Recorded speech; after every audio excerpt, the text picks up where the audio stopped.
Masih bersama kami di Presisi Pagi. Pemirsa, dalam rangka memperingati Hari Santri Nasional tahun 2025 dan Hari Lahir Nahdlatul Ulama tahun ke-103, ribuan santri dan masyarakat tumpah ruah memadati Kota Slawi, Kabupaten Tegal. Acara yang dipusatkan di kawasan gedung PCNU ini berlangsung meriah dan hikmat, serta mendapat pengamanan ketat dari jajaran Polres Tegal dan Polsek Slawi. Minggu pagi 19 Oktober 2025 mulai pukul 8.30 hingga pukul 12 waktu Indonesia Barat, ribuan santri dan warga mengikuti rangkaian peringatan Hari Santri 2025 dan Hari Lahir NU ke-103 yang digelar oleh PCNU Kabupaten Tegal Provinsi Jawa Tengah dengan mengusung tema Mengawal Indonesia Merdeka Menuju Peradaban Dunia. Kegiatan ini diawali dengan sambutan Ketua Panitia, Ketua PCNU Kabupaten Tegal Khosiin, serta pelepasan kirap oleh Bupati Tegal, Ishak Maulana Rohman. Kirap yang melibatkan lebih dari 10.000 peserta ini menempuh rute dari rumah dinas Bupati menuju gedung PCNU, melewati jalur utama Kota Slawi.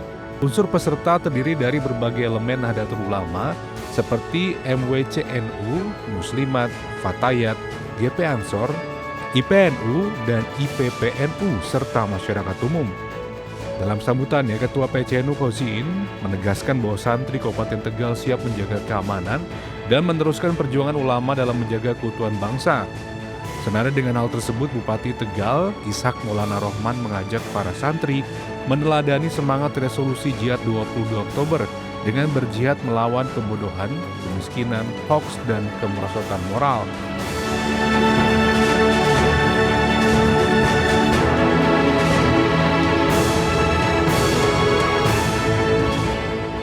Usai kirap, rangkaian kegiatan dilanjutkan dengan pagelaran wayang santri dan pembagian door prize di halaman gedung PCNU. Acara berlangsung meriah namun tetap tertib dan aman. Pengamanan kegiatan dilakukan secara terpadu oleh personil Polres Tegal dan Polsek jajaran, termasuk Polsek Slawi Polres Tegal yang dipimpin langsung oleh Kapolsek Slawi, AKP Rushendro Cipto Harjono. Seluruh rangkaian acara berjalan aman, lancar, dan juga kondusif.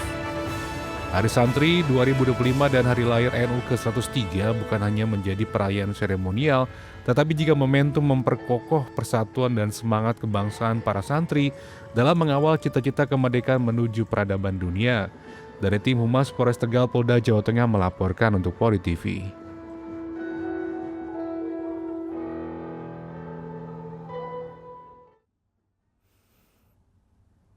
Di Kepulauan Riau, pemirsa, Polda Kepulauan Riau bersama Satreskrim Polres Barelang melakukan penyelidikan menyeluruh atas peristiwa kebakaran kapal tanker Federal 2 yang terjadi di galangan kapal PT ASL Marine Shipyard, Kelurahan Tanjung Uncang, Kecamatan Batu Aji, Kota Batam, pada Rabu 15 Oktober 2025 sekitar pukul 04.20 waktu Indonesia Barat.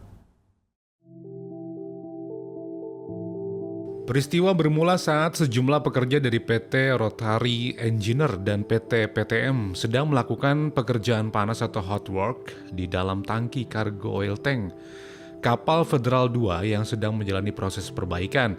Api tiba-tiba muncul dari dalam tangki dan memicu ledakan yang menyebabkan kebakaran besar di area kerja. Tim keselamatan perusahaan segera melakukan pemadaman dan evakuasi. Api berhasil dipadamkan sekitar pukul 5 waktu Indonesia Barat, namun kebakaran tersebut menimbulkan korban jiwa dan luka-luka. Kapolda Kepulauan Riau, Irjen Pol Asep Safrudin turun langsung ke lokasi kejadian, didampingi pejabat utama Polda Kepri dan Kapolresta Barelang. Kapolda Kepri memastikan proses penyelidikan berjalan menyeluruh dan profesional.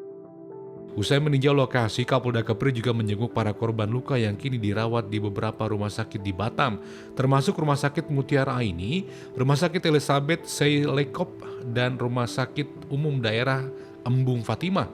Dari sebanyak 31 korban yang terdata, 10 orang dinyatakan meninggal dunia dan kini dalam proses identifikasi di Rumah Sakit Bayangkara Batam. Sementara 7 korban mengalami luka berat dan 14 lainnya mengalami luka ringan. Polda Kepri bersama tim gabungan di Treskrim Inavis, dan Lab4 saat ini menyelidiki penyebab insiden. Pemeriksaan juga dilakukan terhadap manajemen galangan kapal, subkontraktor, serta petugas keselamatan kerja. Indonesia ini bukan kali pertama kapal Federal 2 terbakar. Sebelumnya pada Juni 2025, kapal ini juga mengalami insiden serupa yang menyebabkan 9 pekerja mengalami luka-luka. Untuk sementara, seluruh aktivitas di galangan kapal dihentikan.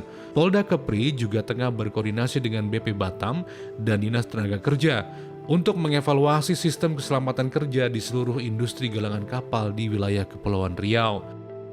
Dari tim Humas Polda Kepulauan Riau melaporkan untuk Polri TV.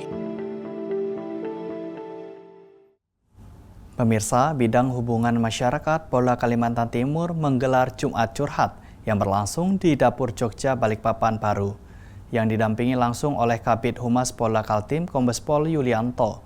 Kabid Humas menyampaikan apresiasi kepada insan pers atas peran pentingnya dalam menjaga kondusivitas informasi dan mendukung kinerja kepolisian.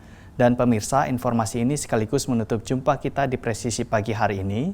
Saksikan terus tayangan Polri TV melalui website tvradio.polri.go.id dan YouTube TV Radio Polri, serta channel digital terestrial 34 UHF. Saya Bribtu Zulhami Abdi, terima kasih atas perhatian Anda. Selamat pagi dan salam presisi. Selain Kabid Humas, acara ini turut dihadiri oleh Kasubit PID AKBP Made Pasek Riawat, Kasubit Multimedia AKBP Kori Kurniawati, dan perwakilan Satuan-Satuan Kerja Polda Kalimantan Timur, awak media, serta mahasiswi Universitas Balikpapan. Dalam sambutannya, Kabid Humas menyampaikan apresiasi kepada insan pers atas peran pentingnya dalam menjaga kondusivitas informasi dan mendukung kinerja kepolisian. Kegiatan yang dikemas dalam suasana santai dan interaktif ini menjadi wadah komunikasi antara Polri, media, dan akademisi. Para peserta berdialog mengenai isu aktual seperti keterbukaan informasi publik, sinergi peliputan, hingga pemberantasan tindak pidana di wilayah Kalimantan Timur. Kepada wartawan, Kombes Pol Yulianto menegaskan bahwa Polda Kalimantan Timur terus berkomitmen menjaga transparansi, termasuk dengan memfasilitasi media untuk melakukan peliputan di lapangan secara profesional. Sementara itu, kehadiran mahasiswa Uniba menjadi perhatian tersendiri dalam kegiatan ini. Menjawab pertanyaan mahasiswa, Kabid Humas membuka kesempatan kolaborasi antara kepolisian dan dunia pendidikan. Menutup kegiatan, Kombes Pol Yulianto menegaskan Jumat Curhat merupakan sarana membangun kepercayaan publik melalui komunikasi yang terbuka dan konstruktif. Menurut Kabid Humas, Polri tidak bisa bekerja sendiri. Polri membutuhkan sinergi dari media, akademisi, dan masyarakat untuk menjaga Kalimantan Timur tetap aman, damai, dan penuh kepercayaan. Dari Humas Polda Kalimantan Timur melaporkan untuk Polri TV.